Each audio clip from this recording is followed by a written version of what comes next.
Merci beaucoup, Bandeko Balandi, à magazine Océan Info. Donc, magazine Océan Info. Merci Namino parce que au PCBISO, confiance, au PCBISO confiance, toujours le Kelabino, toujours d'information. Lelo, na kozalanga mokote, lelo na kozalanga ndeko Cicéron Kalala, c'est le bon président Jade. Jeunesse pour avenir et développement. Il est toko kabouane moi basije, toko lobela likambo ya la police. Et puis toko lobela pe likambo ya IDPS parce que azali pe membre ya IDPS, azali pe au cadre ya IDPS. Donc c'est un peu ça. Sans plus tarder, tout d'abord élément ba policier le ligne ba sala ka tracasserie donc et comme le niveau moko ya ko sakanate tous les éléments et puis to kozonga pour to aborder ce sujet. Bonsoir bandeko na ba congolais bino bolinga ko s'abonner na compte na ngati bolinga pe ko aimer ba vidéo na ngati na esa bino ngana bula na moto na mona ba information na tala ba vidéo ebele ba fait belé salama na police congolaise. Tala lelo mamo na kinga sandi lelo poka azoteka na prince yana atomboli biloko nae ba policier oya nzala miyibi komba pekisa bango kanga biso na moto ba olia lisusu te tala ndenge bazokanga mamo ndeti azanga bana ndeti azanga mobali bakati bilamba donc dossier mo eza grave na ebite peuple congolais tozokine wapi armo basodo anzala bazanga kutu bapete bo s'abonner bo aimer vidéo bo partager pour vous avoir vidéo misusu nazana. Voilà, wana bo djikola na bongo le lenge nini la police et ça la musa na sur le terrain. Donc c'est ça la passi de éviter ce qui la police yango et comme un niveau nini to ba réseau na kanini to ba yeo ba na kati la police ba sala ka nini. Vraiment ezo ça la passe comme un niveau le lenge tracasserie ezo leka et ça na ba quartier ils ont ba route ils ont bisika ou après même na ba souciat na ba siat tracasserie et l'équipe makasi violence ndinga ko sakanate koto la police a bomi moto koto la police a salibo donc ça peut ça passer tous allez bon ndinga na lobaki tous allez bon ndeko Cicéron Kalala azali bon président il y a Jade jeunesse pour avenir et développement et puis azali be membre dans au sein il y a union pour la démocratie et le progrès social, il y a des personnes poussées à ce bon membre. Si vous avez des si c'est un cas là, mbote na yo ndeko. Oui, mbote ndeko journaliste. Boni santé. Non, santé calme la kimia ngolo nzambe kaka, toujours tenir le coup. Marqué tout ba mamboze belé mais toujours tenir le coup place nzambe kaka. Et ça les mikolo belé aux hommes la société na média. Donc ils allaient d'abord pour les problèmes nini.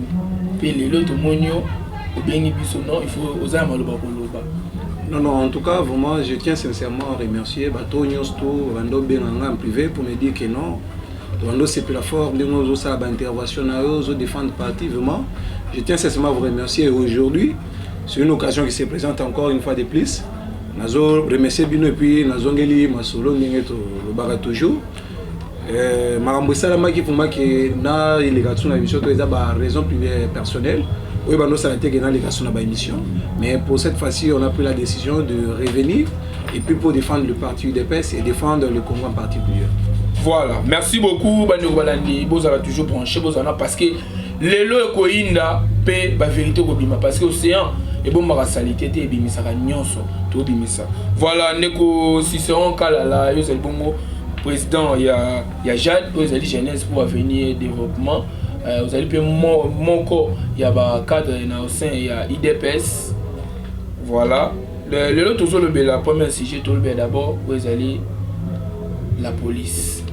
Au niveau de la vidéo, on a nini, la police va la violence. Nini ça la bavure donc violence bavure dans le ligne et le mobilité d'abord yozali habitants et Kinshasa j'espère que vous vivre makambo la police sur ça vous allez payer victime pour les gens tout na Kinshasa ça victime à la police d'abord tant on a un comportement et ça là d'abord nini avant tout côté en likambo ils allient moto ya vraiment oui en tout cas vraiment merci pour la question.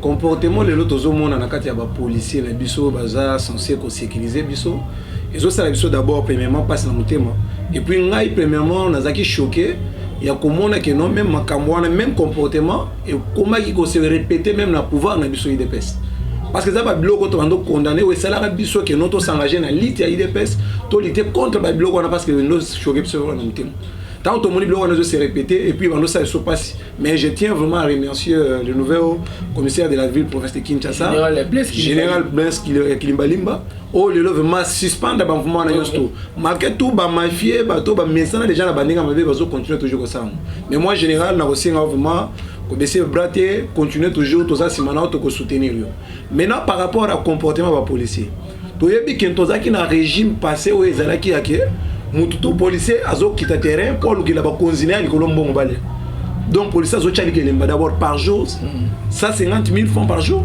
et puis ba konziner azo tiner na terrain azo pesa bango bambongo versement azo pesa bango versement donc c'est ce qui bando salake comportement ya ba policier bando za la bongo na terrain parce que soki asali bongo te moyen que pesa versement pour mo konziner ou ko maintenir na poste wana avec ko zala te donc il fallait maintenant qu'il a travaillé bongo pour son bon pesa kuna et pas mo konziner et puis de deux so ko bando remarquer permutation bando za la tena police comment na policier moko asali bisika moko wana ko sala 10 ans 20 ans azaka bisika moko wana asa mesana déjà la population na ba tout ba comment déjà ba master okuta policier na katia nganda ba mela jamba na civil maintenant so civil on les causer problème azaka droit kanga ita ba pire via avec chana c'est ozo comprendre et l'équipe bongo police le long na banzela to comment policier muto azana erreur muto mususu tellement que bayeba na apesa ka mbongo na loboko ne bazalaka ye awutungisa été mais muto peut-être 3 ans na logique na ye azo tracasser okuta police azo beta mutu on dirait ata ibi pour prendre comme nini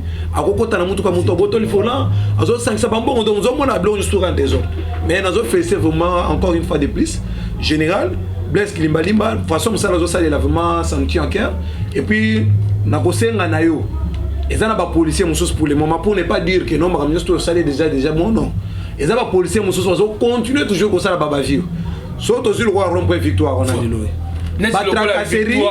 tracasserie et makasi soko landi tracasserie na victoire makasi surtout on a moto va souffrir mais batouana baza bato peut-être parce que ngani na sana intervenant déjà à plusieurs fois plusieurs reprises ya bakangi ko mata moto ozoke ne po bosenga moto wana mais botuni motif na d'abord na sali mais motif ezati et loko ya sali mabeza na oh non carte bobo mais mon frère est-ce que aux ana document zo prouver que non osala musala zo sala wana exact mais akangi bongo parce que ça a droit à repérer versement pas mon consigne donc le quoi on a vraiment toujours c'est vraiment c'est déplorable vraiment et puis le VPM Peter Kaza dinazo c'est ngao tuer de l'IDPS aux amours qu'on a besoin na kacha IDPS et puis na moni ba première pas na déjà c'est ça ils ont promettre déjà à venir moi malam liboso mais et l'autre to c'est ngao vraiment rigueur na kacha la police policier ko se comporter pas comme il veut mais un policier doit se conformer aux lois de notre pays et à cela nous vraiment nazo senga vraiment na ba policiers nous surtout ensemble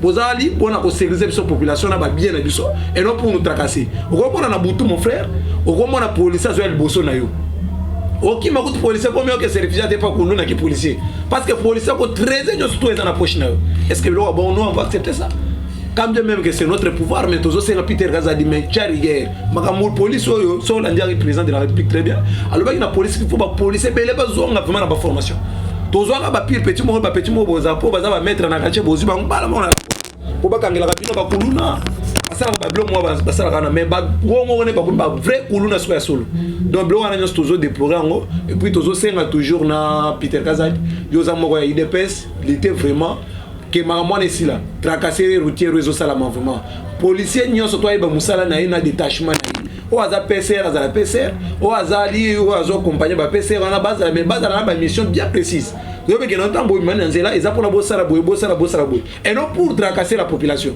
parce que les chauffeurs le besoin souffrir non mon frère ça surtout les chauffeurs va souffrir fort surtout ba motocycliste vraiment va souffrir fort là vraiment on n'est pas vraiment d'accord surtout les chauffeurs bazo souffrir makasi ba taximen en moto bazo souffrir makasi bazo nyoko malikambo etali tracasserie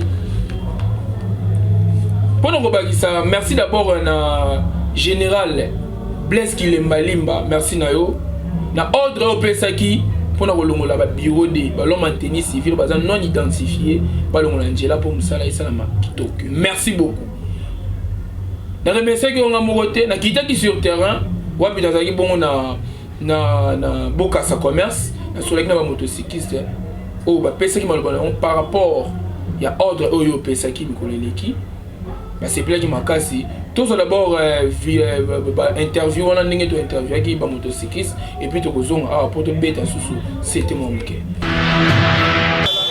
général c'est déjà ordre bureau de mutalfa bureau de longo dans film na sima moto na film mlai na film pour la bureau de nga suka la série te film za pona bango hein za pona bango donc de fait que attention mukanda ba kanga to so ba sumi kanda te na so ba te na zera juba ngai na sololi na bimi na ngai ici pesa so kangi atu na mukanda te ya futa autant obima ok on va commander ngirata ya de remercier la condition là au général a joué de remercier moi qui aumela para biso bala moto tout bala moto no so tout yeza mituka yeza moto toka sima na ye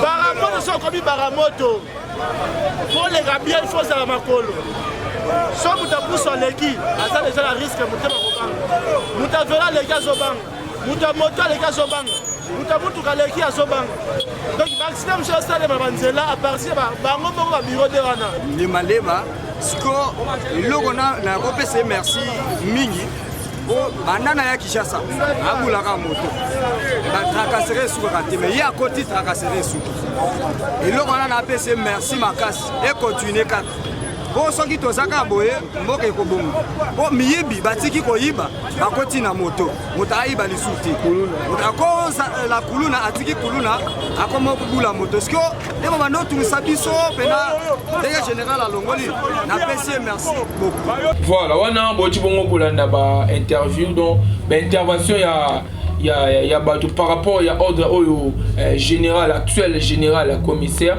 général la police ya Kinshasa général Blaise Kilimbalimba on azo pesa déjà ba moto na musala kitoko oyo ayebi bongo ko sala na kasi ya vie province ya Kinshasa et le monde a ko beta c'était to ko clos donc ko boucler na la police ezali boye ba ko sala musala ce que sala musala malamu ezo contribuer le développement ya mboka parce que bino vous allez pour sécuriser population na ba bien na bango et non pour na ko tia population na pasi pe na ko lela poete ba konjo bazali likolo ba bongo fingama ko sala musala lolenge o esengeli mutuna ya moi suka poto sisa na sujet ya la police to kota na bona kati ya saint ya IDPS bande ko musu bazoloba parmi ba obstacle oyo ezo casser Félix Tshisekedi na au cours ya mandat nae ezali la police baso beta c'était bande ko ande balobi ke eza obstacle babi biso babi oui azo sané musala par rapport ya organisation ya 9e jour francophonie au batumi ba applaudir ba petit maboko mais babi obstacle ali bosso ezali la police ndé mutu ko ratisser même deuxième mandat. Non, mon frère. Vraiment, peut-être Moutozo, le bibongo, ils ont opinion. Voilà, très bien. Donc, nous avons très bien. Donc, d'après nous, nous avons des obstacles. Comme nous comme un être humain, encore toujours des obstacles dans la vie. Mais les obstacles sont quand même moins élevés. Mais ce n'est pas difficile à relever. Vous comprenez? Quand même, ils sont élevés. Mais ce n'est pas difficile à relever. Nous avons spécifié uniquement dans la police. Parce que la police, même la police, donc la police est bien orientée.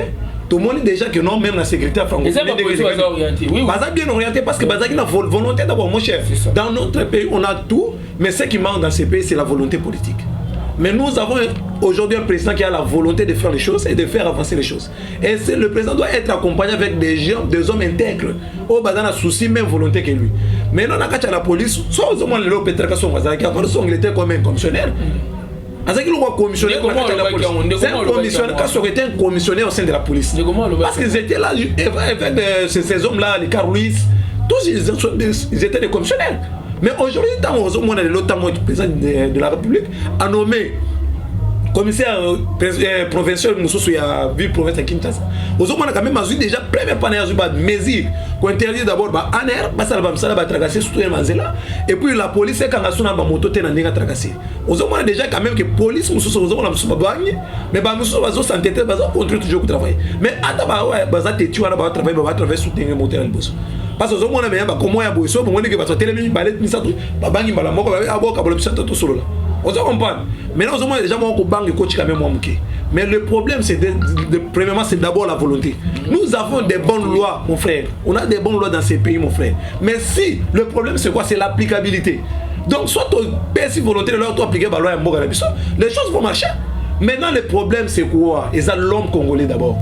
C'est pourquoi Moni Félix Seketa a eu pouvoir. Il a mis d'abord l'homme congolais au centre de son action. Pourquoi? Par d'abord, il faut d'abord conformer l'homme congolais. Il faut un changement de mentalité. Parce que si tu changes de mentalité, comment on va évoluer? Tu as un comportement déjà, tu es déjà dans mon tour, mais si on a des cas de policiers, il faut passer bon dans le beau. Donc avec de tels comportements, est-ce que le tozo s'attend déjà pour évoluer? Moi comment évoluer bon il faut tout abandonner premièrement à changer de mentalité. C'est pourquoi le président de la République a dit gratuité de l'enseignement ou action on a fait ça chaque jour. Parce que tozo les lona bano ba para beaucoup fois batuboye. Moi na tanga na été lo moi koli bongo. Ako bile kuluna, no bibe bazui ba tchela la police. Est-ce que vous attendez à quoi? Monto bongo donc c'est un kuluna d'abord attendre à azo occasion attendre. Et ça peut faute na été. Azo occasion ya kozo éducation ya bien té. Akoli bongo na manière wana et puis le poste qui n'est pas à la police. Dans la police peut le critère c'est la tête faut à moins boy ba recruter pe monto bongo continue la police. Et nous allons nous attendre à quoi par rapport à l'action montoana. Donc il faut toujours ba résultat tout le monde sur terrain. Et puis mon conseiller bon rigueur dans la police. Ndelo ngana ko singa bongo zbaru tout mais ban kamunyo surtout ezana ngwalez. Mais rigueur et kota na kacha la police. Na police policier vraiment au moins dit tozana mboka moko boye ozo senga d'abord moi rigueur. Tous les peuples moko zaki diriger parce que on dit diriger c'est prévoir aussi. Bato ba diriger mboko ba recruter bato ndenge nyosto ba cheba ona kacha la police. Ba banda tala ba conséquences ba ndo lobité. Mais les ba conséquences ndo moni Félix ayi ko kotalelo. Donc on dit moi déplorer toujours c'est ça qui général wana ya échanger avec ça qui non. Il faut ba policier général non. Colonel Justin Numbi. Avec ça qui non faut pas policier oui ça on sait qui to mais à tout monde être sur position. Très bien. À mon image les ali les majors d'abord major. Ba image on a ça non. C'est à féliciter d'abord parce que ça là mais à nous le faire fond là. Pour nga betana dia ba film na échanger on l'a échanger une semaine. On a de notre coach en soutien c'est déjà mais le problème c'est que vous savez musala na bino normal ndenge présence des gens qui ba police bele ba zonga na no recyclage donc on va les forcer pendant à kozonga ba ça le recyclage à la police et puis on va zonga la musala normal donc c'est ça notre volonté et puis la volonté du chef de l'État on va l'accompagner aider le président de la République et puis je vous promets dans peu de jours là tu vas notamment la caméra partout pour te vérifier toujours est-ce que mot d'ordre général ils ont respecté on a mis ça musala pour accompagner maintenant l'action à chef de l'État et puis avec son gouvernement. Là, j'étais vraiment à vous remercier. Voilà. Boyoki Neko Cicéron Kal, alors c'est bon président et Jade Jeunesse pour avenir et développement. C'est bon peu moko. Il y a ba cadre na kasi ya IDPS. Aouti bongo couper ça mama lobana na makambo Italie la police. Bolani na bokebi nyonso. Boyoki nenga lebi. Na Kinshasa, eloko libozo faut doyeba eza amour. Faut ezala entre biso d'abord ba kinois, biso mo ba congolais en général. Tant mo likambo ya mabe ezo simbate belela dénoncer. Ba magazine télévisé ezali, ba radio ezali, zinga ba poste la police eza ebele. Tu dois dénoncer. Na c'est pas que les joueurs en victoire bande komoko ba kenda kanjela ipen. Ils ont souvent 1000 francs, 1500 j'espère, ceux qui n'ont pas santé. Mais le jour où on a on a commis 3000 francs. Bande Kouana, merci Nabino. Boyende Kombo faut développer. Boyende Congolais, il faut ça. Bakangi receveur wana chauffeur à Kimba qui na receveur wana. Si na la police, ba plaider quand na bango. Moi ben à qui les droits? À qui les droits? Au kanyi mutu na mabe infraction flagrance mema na qui les droits sous ces pembene. Pe bon lande là mutu na ba ko mema e wapi? Boti ka teka botiki ye aki. Donc mutu na ba kene wapi? Donc c'est un peu ça, namoni message il y a président Cicéron Kalala est commis direct et pas il y a chef de l'État et pas il y a excellence VPM il y a intérieur Peter Kazadi et pas il y a général Blaise Kilembalimba et pas il y a colonel Nyon Soji il y a Siadi il y a Souci il y a district les bêtes message est commis il faut encadrer la police. Donc aussi pour changer de sujet tout d'abord moi image où il y a un décours ya motocycliste oyo alobaki par rapport il y a général Kasongo akei ndenge nini azalaki victime il y a au courant il y a reine nae bon autant de zonga tout ce sujet il y a I2PS ndenge nini mamoto tamona kati Régie. Bon, nasepeli na makanisi na ye wana oyo alobi wana nasepeli nango makasi parce que Kasongo azalaki moyibi awa na minute oyo so namoni ata nazali na kobwaka ye libanga moko ya kanda ayibi bamoto awa ebele bazokanga bapolisier bazoya bazokanga bamoto bazokenda ngo de station impoli tozeba bamoto bamosusu babungisi bamoto ti lelo emonanaka te mpona likolo ya Kasongo. Voilà, wana boti bongo kolanda ndenge ndeko wana alobi a se plaider par rapport à la police. Tout le monde siko na makambo etali la police qui bongo na IDPS parce que président Cicéron Kalala moko ya ba membre donc azali moko ya au cadre kasi ya IDPS. Il y a une carte de Ligue des jeunes, mingi peut tomber ma musco et telle des jeunes. Ndeko président Cicéron Kalala, Boni IDPS, ils ont tambouré n'engeni. Oui, vraiment, je tiens sincèrement à vous remercier aussi par rapport à la question. Et puis les présidents de la Ligue des jeunes, et tout le nom, je ne peux pas dire ici. Le président de la Ligue des jeunes, parce que le président de la Ligue des jeunes peut toujours y avoir le sous-matin. Et puis, on a encore remercié directement le secrétaire général Augustin Kabouye, au hasard confiance à chef de l'État. Et puis, il nous a géré parti au quotidien, parce que c'est lui le secrétaire général. Et puis, vraiment, tout ça, Nazar Gacha, remercier beaucoup plus. Dans mon salaire, surtout à Zosala, traitement, la candidature et à ton option IDPS, aux hommes déjà qui est aux autres accès déjà qui est volonté avec UDPS et s'engager déjà dans le processus électoral à travers le secrétaire général dont on a travaillé. Et puis, je tiens une fois encore de plus de vous remercier le secrétaire général. Mais IDPS, vraiment pour juger, on va dire que nous surtout les autres qui sont malades. Pourquoi je vais dire ça? Parce que dans la zone où on a remarqué, je ne sais pas si lobby ou le cas qui m'a envoyé les gars qui n'a permanence à IDPS. Donc, évidemment, vraiment très désolant et inacceptable dans un parti politique, IDPS, qui est un parti politique, donc social-démocratique, autres prônés par état de droit, par valeur. Donc, quand on parle de l'IDPS, moi je voyais directement autour de valeurs, je voyais l'IDPS autour des valeurs. Donc, c'est un parti qui incarnait devant la démocratie et la liberté d'expression. Vous comprenez, mon frère, et le respect des tests.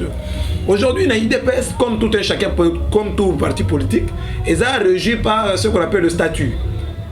Tout ça, par règlement d'ordre intérieur, tout ça, dans le statut. Mais le statut, on a des autres salles pour conduire la conduite, et puis, tout qui est, et puis, le rôle, à partir de ça, mais, on a remarqué la permanence à l'IDPS, vraiment, ils sont désolants. Pourquoi je dis ça? Parce que dans mon dit quand même que non, moi j'ai été invité pour me dire que non, le président de la Ligue des jeunes a invité ma membre de la Ligue des jeunes, comme moi je suis membre de la Ligue des jeunes. Toi, tu as participé à un séminaire, moi on a travaillé sur la répartition, j'ai accompagné le président de la République au 3e mandat. Maintenant, je me suis posé la question, qui est d'abord le président? On nous dit que non, déjà ordre statutaire. Et ces hommes-là, en ordre, c'est le docteur Emmanuel Dioko qui est le président de la Ligue des jeunes actuelle qui nous a convoqué Ninoana. Et puis je suis venu, à ma grande surprise, Emmanuel dans le comité, mais nous avons travaillé dans la commission. Nous avons travaillé dans la commission normale, mais nous avons même Ami Sakoti. Avec un groupe de gens, Makutano, avec un groupe de gens, où ils combattent dans le PDPS, comment on peut ces réunions? Moi, je me suis posé la question de savoir comment le président, c'est le docteur Emmanuel, lui, il n'est pas encore là.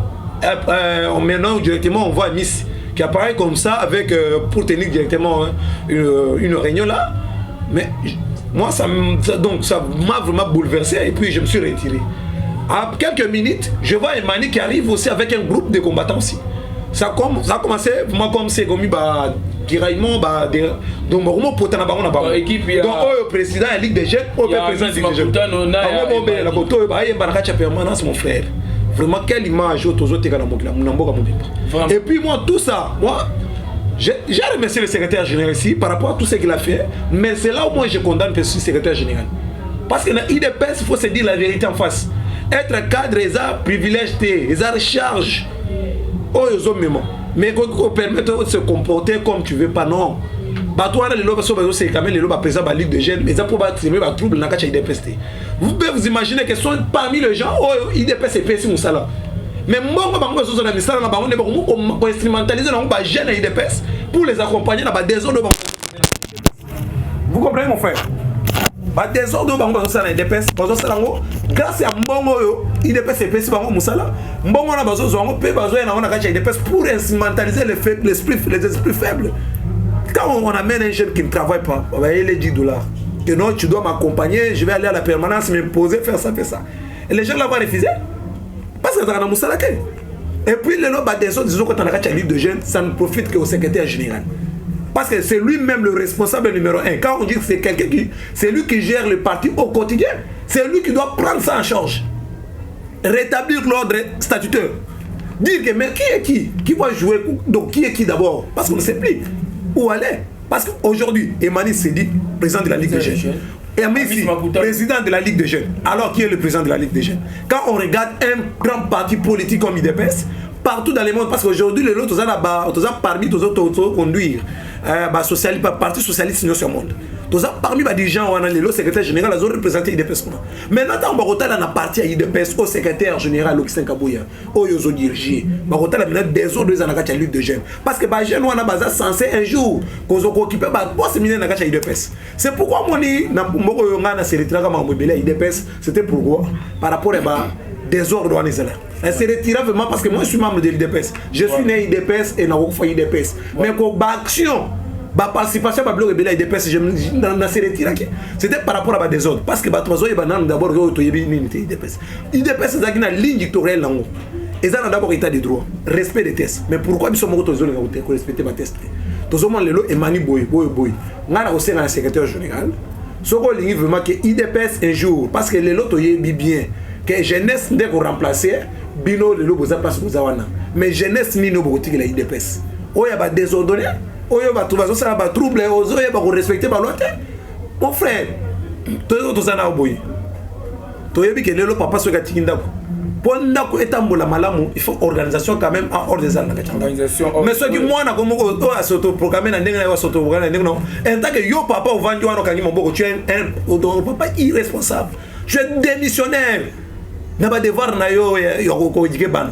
Donc du coup un jour peut moutoura ko bimana kacha IDPS et se réclame au secrétaire général de l'IDPS et nous aussi on va l'appuyer parce qu'il va amener des billets verts nous instrumentaliser puis nous on va les suivre le roi Bakiba on va salango. Donc si on était des esprits faibles on allait les suivre mais on a refusé on a respecté avec Kabouya parce que notre ordre statutaire mais tout le monde censé représenter mais soit tout le monde moutoura le loyer un usurpateur a épé wana que non ngapé commis. C'est là où des autres ont parti. Les hommes ont mobilisé pour Koloba, mais il faut vendre ça en tête reposée vraiment. Non, ce qu'on a mis à Koloba, il faut Koloba. Il faut Koloba. Nazoloba mon frère, parce que mon maman, le président Félix, un jour, à Zanzambé, parce que mon tour la libération dans le Zanzambé. Un jour, le président Félix va quitter le pouvoir. Très bien. Maintenant, après Félix, on voit quoi? Très bien. Tous les désordres qui se passent au niveau du parti. Très bien. On voit quoi après Félix? C'est ça, c'est que moi je pose la question à Christian Kabouya. Parce qu'on dit gérer, c'est prévoir. C'est comme ça, mon frère. Gérer, c'est prévoir. Mais notre temps, on gérer le lot parti. Augustin Kabouya. Là, je m'adresse directement à Augustin Kabouya. Tu gères aujourd'hui le parti. Après Félix Sekedi, parce qu'il n'est pas Dieu, il va passer un jour. Ça, c'est une vérité. Ou bien tu as échappé. Parce que tu as dit que le lot va te béler. Parce que sentiment, non, Félix, 40 ans, 50 ans. Un jour encore les cas, mais à venir même tu retirer la cacha IDPS. Tu retires des ordres dans la cacha jeunesse à IDPS tu dis que tu as une école du parti on a une tanga dans les gars l'école du parti grâce à National Barout et lo Azali et muto sala pena qu'à l'époque tant les autres directement président Ligue de Jeunes première chose action na salaka tu kutaka na école du parti tu vois qu'à peine école du parti na sala privé na ngai et puis nazaki informer nazaki enseigner la philosophie politique à l'UDPS. Je les maîtrise très très bien, mon frère. Vous comprenez, mon frère? Je ne suis pas un parvenu politique à l'UDPS et je crois qu'on va faire une émission où on a étalé vraiment Chemin dans l'UDPS, parcours dans l'UDPS. Donc pour vous dire que je ne suis pas un parvenu politique à l'UDPS pour des sentiments, pour se faire voir, je suis un combattant. J'ai lutté et puis aujourd'hui on a le pouvoir et je n'ai pas intérêt à conduire l'IDPS ou bien à combattre sur l'IDPS ou bien à combattre le cadre de l'IDPS. C'est pourquoi tout à l'heure on a été en TV pour critiquer le cadre de mon parti. Mais dans le respect de le cadre de la partie de l'IDPS. Pour l'IDPS, c'est un état d'esprit. Les lois, mais nous on est des vrais combattants, on ne les fera jamais. Toujours la vérité en face parce que c'est l'IDPS. l'IDPS c'est bandit na kabouyaté. Et bandina kabouyaté, bandina ba emani wanate, emanina ba oyo ba amis makutano te. Mais IDPS c'est bandina ba 13 parlementaires. Oyo ezaki na ba papa na biso bato ba compagnie ki bango na idée na bango na philosophie politique na bango. C'est pourquoi on a aussi un kabouya question na zo tuna ozaka ka moko. Gérer c'est prévoir. Mais yozo mona nini parce que lobi pe ozala en tête à IDPS. Pour IDPS secrétaire général liboso ya IDPS da ko kisaka kabouyaté. To iba secrétaire général ebele balika na kacha IDPS. To ibi sort na bango na bato bando landa bango na sima. C'est pourquoi on a tikala kozala na sima secrétaire général mokote. Parce que na bi un jour tant ko longo. Lelo bato bazaki na kabondo bazabi. Bakimi na kabondo baki. Bazaki pe ba homme fort. Lelo bato bazalaki na mubaki. Ena mavungu. Bazate. Lelo bakenda. Lelo bato bazaki na sima ya mutanda. Lelo to iba sort bato nyo sono. C'est pourquoi on a ça na zone décision na IDPS na kozala jamais la sima secrétaire général. Na kozala toujours derrière philosophie politique à IDPS. Très bien. Parce que il y a un des autres qui ngana za combattant IDPS. Pourtant on a nimela ka IDPS kabuya na yebaka été. Na yebaka bato na yosto mais ce sont des gens auto se rencontrer na ba on a lit et puis tous cheminer na ba ensemble mais il faut pas on va respecter statut à parti parce que des salles qui besoin de choses ensemble. Soit IDPS to ngape to ibanate mais IDPS ne sali poto ibana mais to respecter ba statut IDPS. To mener ma ramener tout à l'ordre statutaire. C'est ça mon souhait et je tiens à vous remercier et puis c'est que le président de la République peut s'impliquer aussi. Même de l'homme et des prêts. Mutuna moko ezali amake na kacho mo bezani bela koloma ba atamba la sima ce qui je suis vraiment disponible. Lelo oyo Amis Makutano azalaki bon président de la Ligue des Jeunes na kacha IDPS. Emmanuel Mema azalaki président de la Ligue des Jeunes. Et c'est là que Amis Makutano a commis PCA et Emmanuel a été remplacé. Oui.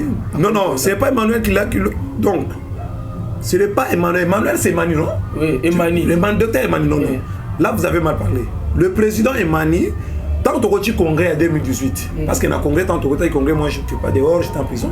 Tant que tu as congrès, moi j'étais en prison. Mais tu as comme on a quand tu as congrès, tu as nommé comme qui? On a nommé Yves Bokoulou, qui était le président de la Ligue des Jeunes. Selon la préséance, comme le ministre de la Jeunesse, selon la préséance, c'était Yves Bokoulou. Après Yves Bokoulou, c'est Dr Emani. Après Dr Emani, c'était Amis Makutano. Après Amis, c'était Mukengesha. Après Mukengesha, c'était Christian Loum. Ce sont là le groupe de gens là qui dirigeaient la Ligue de jeunes de l'UDPS. Mais selon la préséance, et ça a mis que tant Yves Bokoulou a mis président, a mis ministre du tourisme. Il y a tourisme, a dit qu'il pouvoir et pas Dr Emani Dioko. Au hasard, le président de la Ligue de jeunes. Maintenant, le docteur Emani tellement qu'ils avaient des conflits, tu sais, des conflits internes. Peut-être qu'il y avait des malentendus entre lui et le secrétaire général. Quand on a chassé Jamal Kabout, et les gens là, les usurpateurs, pour ne pas vraiment déborder, bateau, ils peuvent pas ça pouvoir. Ils peuvent s'emparer déjà que non, on va mettre maintenant Emani à côté. Peut-être Emani Salaraboy. On avait accepté tout. Maintenant, moi, je me pose la question. Bango Nyostoumi Balé, la jeunesse à IDPS. Qu'est-ce qu'ils ont déjà fait pour la jeunesse de l'IDPS?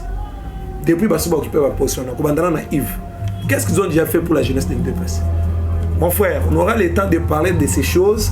Moi, je suis un combattant de l'IDPS et moi, je me suis fixé des objectifs pour vous dire que l'IDPS est la partie de soutenir toujours l'IDPS dans les réseaux sociaux, dans la principale, dans défendre l'IDPS. Mais tant que il y a les avions en abondance dans la lit, batikala na prison dolo ba pisa mokadi ba beti manga bato belé.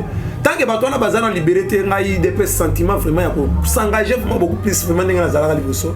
Sentiments ils ont voilà, na osenga bato bazana lit ba accompagner lit toujours. Voilà, mutune za ingeke za la boy. makoza ne belé à koloba muto ngene ezala boye amisi azui poste PCA on a ça pour la République démocratique du Congo, oui, c'est ça. C'est que na bato ya IDPS na bato ya MLC bato ya SID bato ensemble banani bango tout ça c'est dirigé et pas il y a Amis Makutano. Il y a par rapport à OGF. Oui. C'est que Emmanuel azui poste PCA PCA c'est que a commis autorité de l'État oui. Doit gérer République Mobimba. Oui. Na kati on a parti tout toza gérer et pas sikoyo pona yo ndenge ba komba autorité de l'État ba continuer toujours kozala na kati ya ba poste na ba na kati au sein IDPS tout ba ça ba tika ba mama simple mais ba travailler pour la République tout ba ça na ba poste ba na kati ya IDPS na kati ya parti tout ba s'occuper d'abord na poste au l'établissement. En tout cas vraiment merci question tenir est très parce que tout na makasi en tout cas vraiment je tiens même na kati ya IDPS malemme OK malemme même na kati ya parti c'est là na éclairci même na kati ya parti et ça na ba lelaka ba zo poste était bango ils aussi maté ba umela banini mais il y a des gens qui ba poste comme homme d'état on a bazo dijina ba personnalité ya ba SID ba ensemble ba parti mususu wana mais na kati wana sosi ya parti bazakara na ba poste parce que yo en tant que membre ya parti IDPS parce que tout le bien là IDPS en tout cas question on va répondre à mon ningini oui na répondre à question parce que la question d'abord premièrement c'est une question moko très pertinente voilà parce que la réponse moko c'est la sagesse c'est bon pour répondre à la question parce que baza déjà les lots sont des fonctionnaires de l'État parce que baza mandataire public quand on parle de public donc c'est la chose de l'État c'est ça il dirige tout le monde bazo diriger tout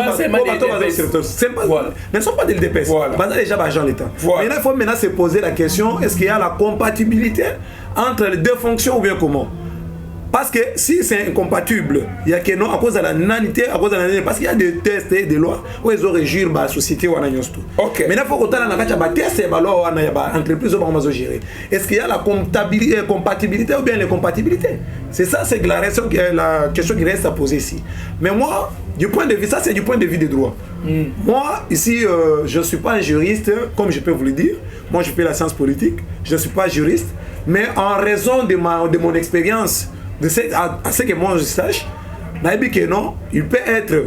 Parce que pourquoi? Parce que je me pose la question. Vous avez remarqué très bien. Tant que Miss Abimi PCA, les gars qui pouvoir n'aient pas mouqué. Bon, c'est déclaré, on dit qu'il y a une gérer maintenant les déjà obtenus. Maintenant, c'est là où reste la question de se poser si il y a la compatibilité ou bien l'incompatibilité. C'est ce qui reste à vérifier. Pour ne pas répondre directement, je dois être ponctuel et sincère avec moi-même. Là, je vais aller vérifier d'abord le test et tout, pour maintenant clarifier un peu les choses. Mais pour le moment là, je peux vous dire que non, à ce que je sache, ça ne peut pas être possible. Ça ne peut pas être possible c'est ça ce qu'on appelle du vagabondage politique. C'est qu'on a charge, il faut zonga et pas y a hiérarchie. On peut trouver une autre personne.